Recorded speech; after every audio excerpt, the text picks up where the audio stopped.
Good morning. It is Friday, March 28th, 2025. Back here for another daily shakeup. As always, if there's something you like in here, I'd love for you to like it, make a comment, share your thoughts and perspectives. If you disagree, put that in there as well. And certainly share this with others so we can get their perspectives and enhance and expand this leadership conversation. Today's topic is focus, but not in the sense of we need to learn how to focus. It is important, but to pay attention to what we're focusing on. And too often in business and in life, but let's focus on business today, pun intended, we end up focusing on what's not working.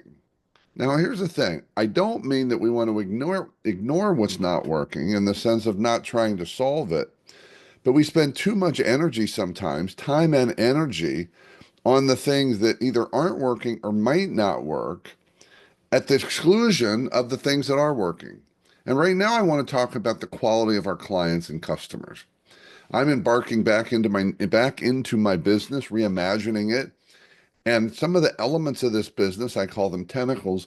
Some people have said, well, Jeff, in this particular tentacle, what happens about situations where you have that client that takes advantage of you? It involves a set fee for something that's unlimited access. And they kept saying, what about the people that take advantage of you? And I said, well, here's the thing.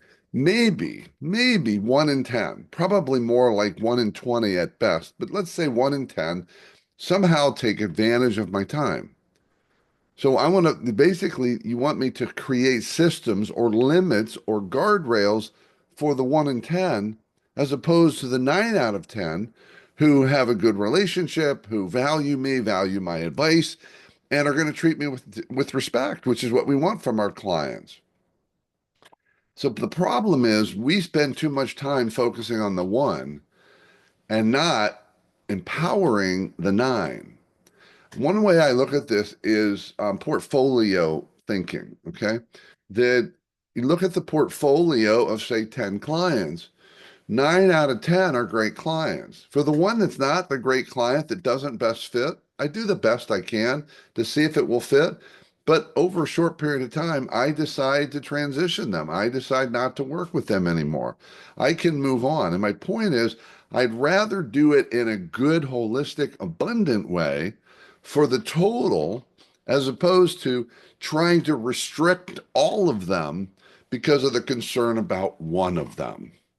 Where are you doing that in your leadership? Where are you over focused on what might not work as opposed to concentrating on and investing what you know is working? So that's my question for the day, my thought for the day, my perspective for the day, the daily shakeup on this Friday. Be careful what you focus on. Have a great weekend.